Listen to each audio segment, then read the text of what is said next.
begin. Alright. The character Jack Henry in Jack's Black Book by Jack Gantos is based on many experiences the author had when he was in middle school. In this selection, Jack has just watched his sister's dog Bobo die in his own hole. Things quickly go from sad to bad to worse for Jack, who only wants to give his dog a decent burial. We join the story as Jack breaks the news to his sister. I ran into the house and pounded on Betsy's closed door. Bobo fell into a hole and I think he broke his neck. He's French, she replied from the other side. They faint if they have an ingrown toenail. Just tell him the Germans are invading and he'll jump up and start running. He's not acting. He's not acting. He's busted his neck. Bessie sighed dramatically. It's always the brilliant ones that die young, she said, then pointed to me. That's why you'll live forever. I turned away from her because I could feel the tears well up in my eyes, and I wasn't ready to fight back. The next day, as Mr. Gillette called roll, everyone announced what he was going to make for his final woodshop project. Alston, hollered Mr. Gillette. Here, gun rack. Campbell. Yo, canoe. Henry. Present. Dog coffin. Excuse me? Did I hear dog coffin? Yes, sir. A dog coffin is not an acceptable project, he proclaimed. Dogs don't need coffins. They just need a hole and some dirt. Behind me, the class began to laugh, but I stood my ground and said, I think a dog deserves as much respect as a person. Look, Mr. Gillette explained, from my point of view, most humans don't deserve coffins. And the whole idea of the final project is to make something that you could actually start a business with. Well, I think it's an exceptional business idea, I continued. You can only use it once, and then you have to buy a new one. It's the American way. The class cracked up. Then Mr. Gillette did what teachers love to do when they find their power slipping. He pulled the class. Okay, wise guys, he shouted. How many of you think a dog coffin is about the most stupid business idea ever cooked up? Raise your hands. The hands went up as if he had pulled a machine gun on them. Bury that idea, Mr. Henry, he concluded. Dog coffin, I said, standing firm. Then don't be surprised when you have to repeat the 7th grade, he stated. I didn't take him seriously. Nobody was stupid enough to fail shop, even me. At the end of the week, I carried it home on the bus.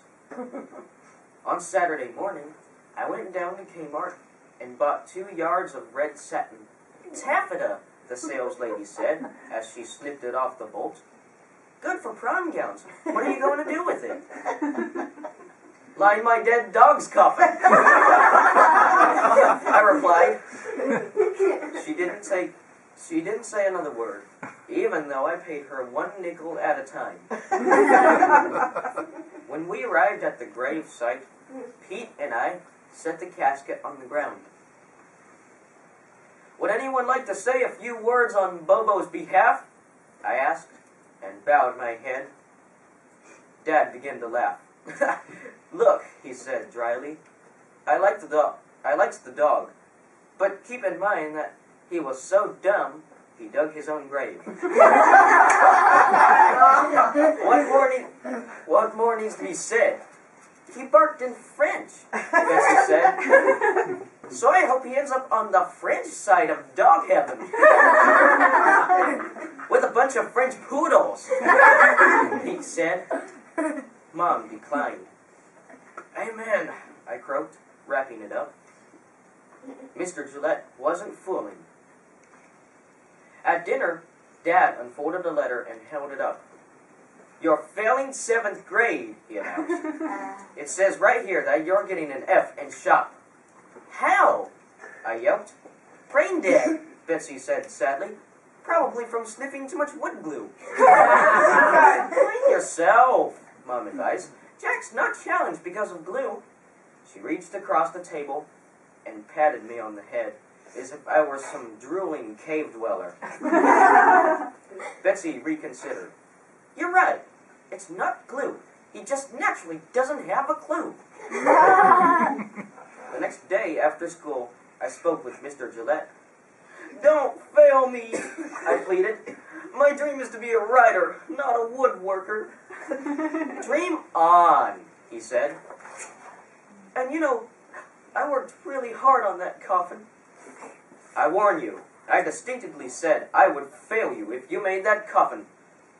"I know, but give me a second chance." "Okay," he said reluctantly.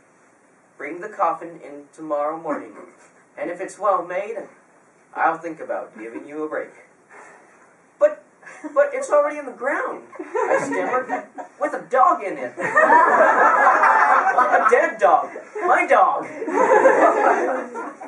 "I can't give you a grade on what I can't examine," he said matter-of-factly. Then he grinned. "A man's gotta do what a man's gotta do." When I got home, I stood before Bobo's grave. "I have nothing but respect for you," I said quietly. "But forgive me, I have to pass 7th grade." When he saw me drag the coffin through the classroom door, he seemed pretty shocked. "Take that outside," he ordered, as he marched toward me with his hand over his nose and mouth. "Yes, sir," I replied. When he caught up to me, he put his hands on his hips and stared down at the coffin. "Did you actually dig up your dead dog?" he asked. "Yes, sir. I didn't have time to make another coffin." "Is the dog still in there?" he asked. "No, sir." "Well, it smells like he is." "It's all the worms and maggots." I thought he was going to throw up, so I got right to the point. "Are you going to pass me?" I asked. "Yes," he wailed, "but not because of your woodwork. Because you're a sick puppy, and I don't want to have to deal with you again." I smiled. "Thank you, sir," I replied.